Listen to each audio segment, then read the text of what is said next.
Now, why would you say that?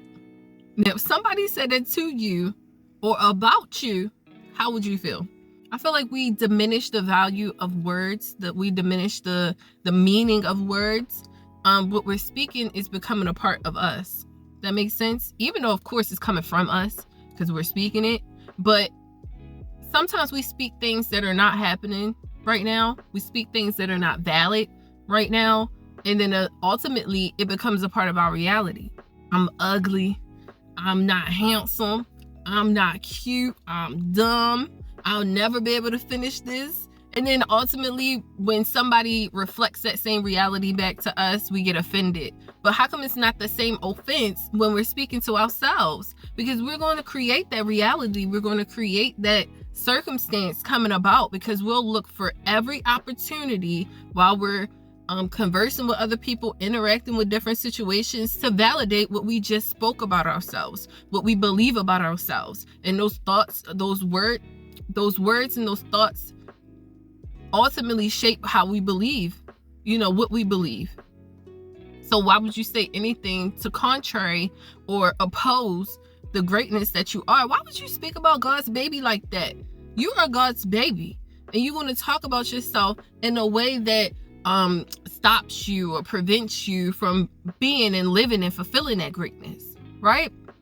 I'm very big on affirmations and affirming, even if you don't believe it right now, even if it's hard to see it right now, you have to speak it right now so that you'll be able to make the right moves and even just believe that you can. Like, say I'm in school right now for psychology, and affirmations have been very useful for me before I even started, because it also helps me be able to form my support system or rely on my support system. Because if I didn't believe in myself, why would anybody else believe in me? Why would anybody else check up on me and make sure that I'm succeeding or, take interest in what I'm doing if I don't even have that for myself? That makes sense? So whatever you're doing, you have to big up it. You have to see the praise in it before it even becomes. Whatever you are right now, you have to see the greatness in what you have right now. I saw this video on YouTube. It was a short, and it was the short man. He was like 5'4" or something like that. And it was a taller guy who asked him, like, how is dating for you? And he said, no different than you. I mean, I talk to women and I just be myself. And somebody in the comments was like, look at him. It doesn't faze him because he's using what he got and is taking advantage of that. You have to take advantage of what you got. He worked out. He, obviously was smart. He was well put together. I don't know that man from a word on a page, but he's using what he got to take advantage of his situation now. He's continuously using his baseline of what he has, his 5'4"ness, to accentuate his greatness, to accentuate his advantages. Never bring attention to your disadvantages, because the second that somebody else brings attention to your disadvantages, then you want to be offended. Then you want to be upset. Then you want to be like, oh no, how dare you talk about me like that? But it's a belief that you have within yourself that you support yourself. Does that make sense? Don't support anything that's contrary to your greatness.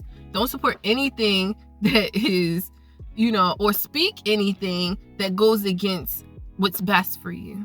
Does that make sense? So if you feel like you're not attractive, if you feel like you don't have the best intellectual capabilities or whatever it is, always make sure that you're saying, I am smart. I am continuously growing. I am attractive. I am happy. Make sure that you are speaking things and pay close attention to the words that you use, because those words you're going to see in your reality, if that makes sense.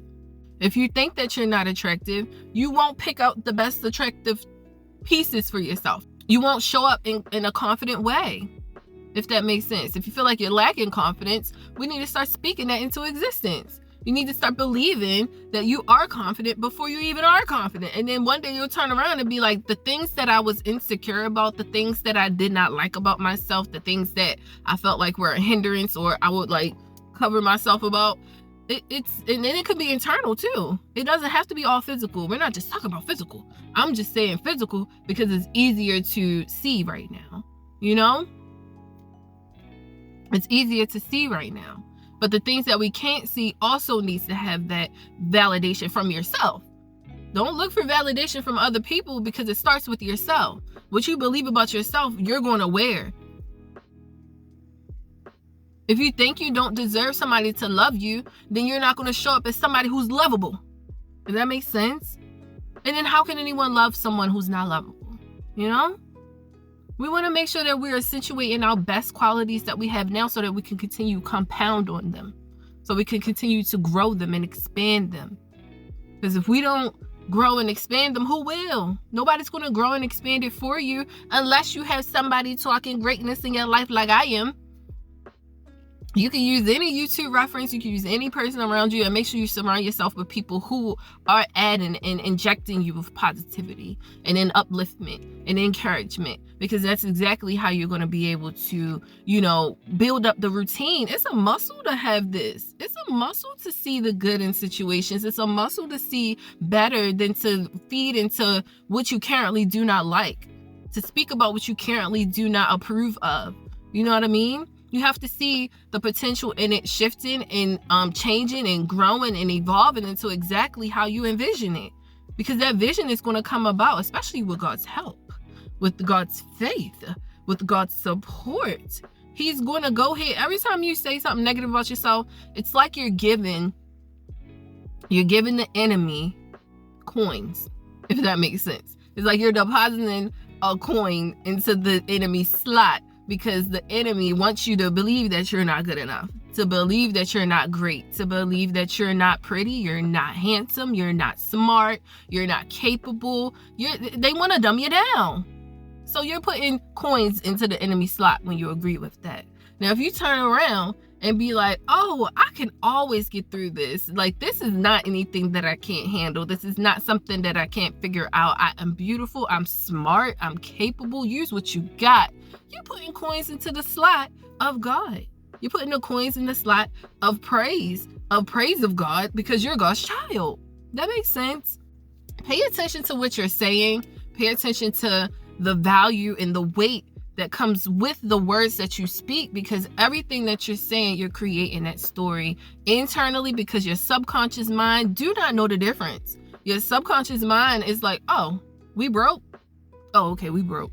And then every opportunity that comes up for you to enjoy yourself, to satisfy your needs, you're not going to do that. You're not going to feel called to do that, because you're feeding into the narrative that you're not able to, that you don't have enough, that you're insufficient. How does it feel to look at your account and see insufficiency? Now, if you actually do see it, that's when we need to use this positive reinforcement for us to be able to accept and download and receive the right inspirations and the right ideas to guide us out of that situation. But if you're in a position where as though you have even $1, do not speak brokenness over yourself, because then you're going to see that $1, you're not going to appreciate it. That $1 is going to depreciate because of your lack of appreciation for it. And then any other money that comes to you, you're going to stronghold that. You're going to tight hold that. You're going to grip tight it. You're going to choke it. You're going to choke it so much so that you're not going to be able to appreciate more coming in. You're not going to appreciate the releasing of that money. Money is a cycle. Money is a cycle. Like, it comes in, it goes. It comes in, it goes. And you have to appreciate both ways for it to have value. You can't just be happy when it comes in and then sad when it leaves, because that's what money is here for. It's to be recycled. So when you're spending money, say, I just cycled my money. I didn't spend my money. I cycled my money, because I know that the money that I put out is going to come right back in. Do not say you broke. Do not say you broke. Because then you're going to go ahead and create that mindset. You're going to create that belief, and then you're going to create that reality. Correct? And I feel like a lot of people say God's children or God's followers or people are broke. It's because we have appreciation in different areas that ultimately is going to lead to the abundance finding us.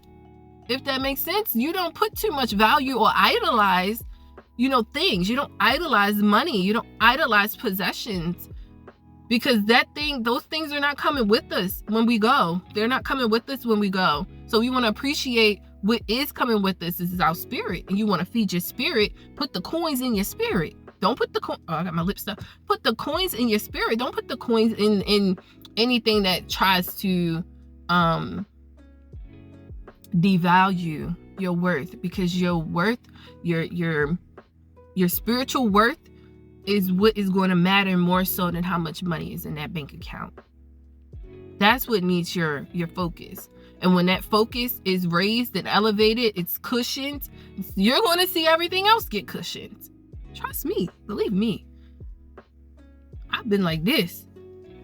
And the more that I focus on this, the more I focus on this, the more I focus on that, God, the more that all of this material, mundane, replaceable things have been coming to me. And I'm appreciative, grateful every day, every night. I'm thankful, grateful that I can eat. Thankful, grateful that I can, use the resources that I have the connections that I have the support system that I have. Even if it might not be decorated exactly how I feel as though it should, I have to appreciate what's happening now so that I can recognize more of what I want, so that more than what I want will come. Does that make sense? And I hope that it's the same for you. I hope that you're able to be conscious of what you're speaking, be conscious of what you're thinking, and make sure that you're not speaking or letting anything out of your vessel that is contradicting your greatness. Because you wouldn't be here if you weren't great. And the things that you see as not great, it needs a perspective change in order for anything else to change. So be conscious of what you're saying. Remember what you just said. I want everybody to put in the comments, I am enough.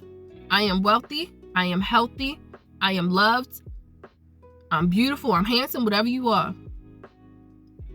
Whatever you feel yourself speaking negatively about, go ahead and put that opposite down below. Because we're going to praise the greatness in ourselves. Correct? Share with a friend who speaks negatively about themselves, about other people, because that is not the type of environment that we're trying to create, live in, thrive in. How are you going to thrive in it? You can't. So I'm going to see you on the next video. Be mindful of your words.